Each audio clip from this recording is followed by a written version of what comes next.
Shalom Bapak Ibu dan saudara-saudara. Jumpa kembali dengan saya Pendeta Lukas Eko Sukoco dari Padepokan Diakonia Mitra Ginasik GKJ Purworejo. Saudara, senang sekali kita bisa berjumpa pada saat ini. Tapi saudara, dalam spiritual check up yang keempat ini, saya mengajak kita untuk menghayati tentang wujud iman. Apakah saya, apakah saudara-saudara, apakah kita memiliki cinta kasih yang makin baik di hadapan Tuhan? Jujur saudara, sebetulnya secara pribadi saya sedang sedih. Bukan karena persoalan pribadi, tidak.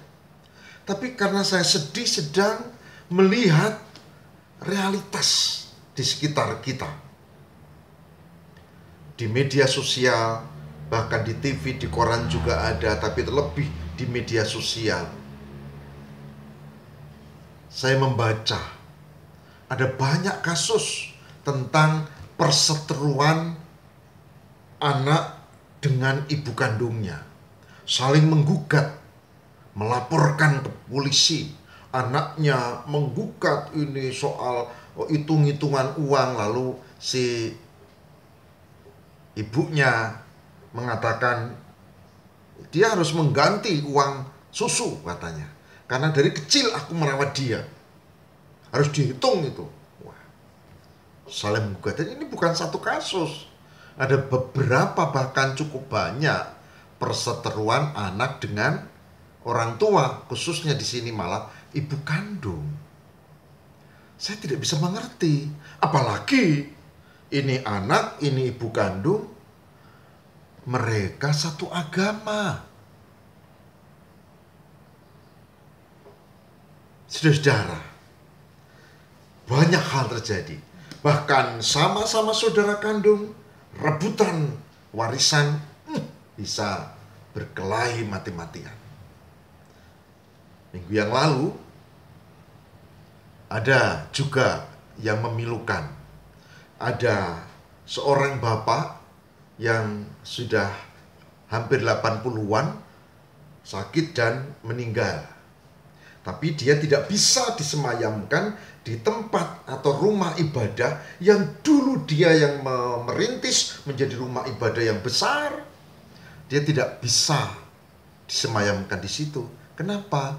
Karena di situ sudah ada pemimpin yang lain, dan dia sedang berseteru dengan pemimpin di situ. Saya heran, kok pemimpin agama bisa saling seteru begitu ya? Asal tahu saja, yang meninggal itu si bapak, yang sedang menjadi pemimpin agama yang menjadi seterunya itu anak kandung. Seagama juga. Saudara, ini yang memilukan. Ternyata kalau tidak hati-hati, agama itu hanya agama, tidak ada pengaruhnya. Padahal kalau mau ngecek kerohanian kita bagus atau tidak, maka bagian ini adalah apakah aku memiliki cinta kasih yang semakin baik. Berapa tahun mengenal Tuhan, makin baik enggak cinta kasihmu? Atau mungkin beragama tapi enggak ngaruh. Banyak orang yang bangga karena agamanya. Mereka berpikir agama itu yang menyelamatkan, lalu tingkahnya jadi kayak tadi.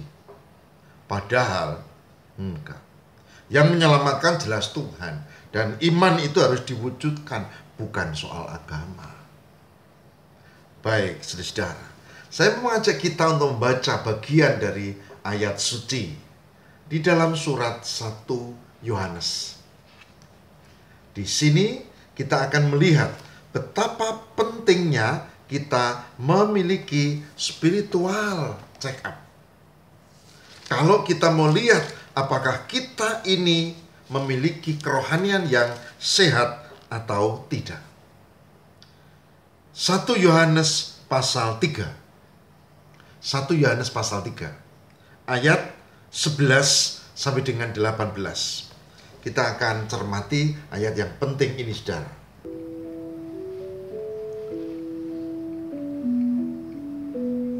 1 Yohanes 3 ayat 11 sampai dengan 18. Yang demikianlah sabda Tuhan. Sebab inilah berita yang telah kamu dengar dari mulanya, yaitu bahwa kita harus saling mengasihi. Bukan seperti Kain yang berasal dari si jahat dan yang membunuh adiknya. Dan apakah sebabnya ia membunuhnya? Sebab segala perbuatannya jahat dan perbuatan adiknya benar. Janganlah kamu heran, saudara-saudara, apabila dunia membenci kamu. Kita tahu bahwa kita sudah berpindah dari dalam maut ke dalam hidup, yaitu karena kita mengasihi saudara kita. Barang siapa tidak mengasihi, ia tetap di dalam maut. Setiap orang yang membenci saudaranya adalah seorang pembunuh manusia.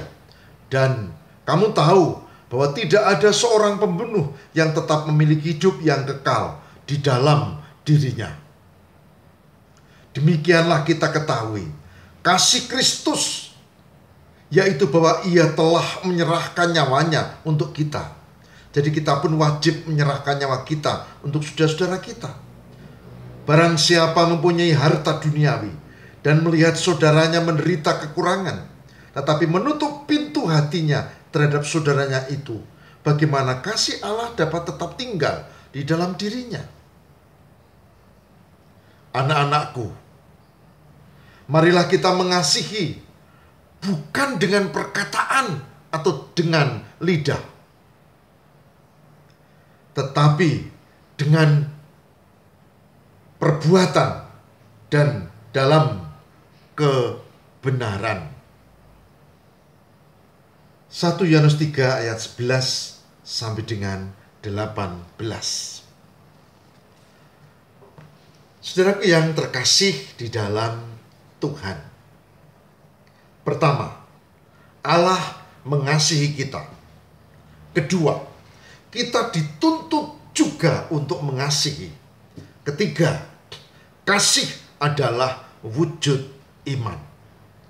Oleh sebab itu, saudara, jika saudara-saudara dan saya atau kita mengaku mengenal Tuhan, mengaku punya agama, tetapi kita lemah di dalam hidup cinta kasih, sesungguhnya kita memiliki tingkat kerohanian yang rendah.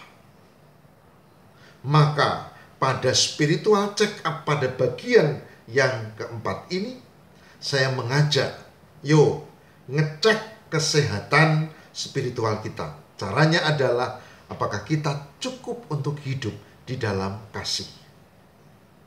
Ada seorang Kristen tinggal di perumahan. Dia dianggap kafir, meskipun sebetulnya tidak. Karena dia punya Tuhan, toh.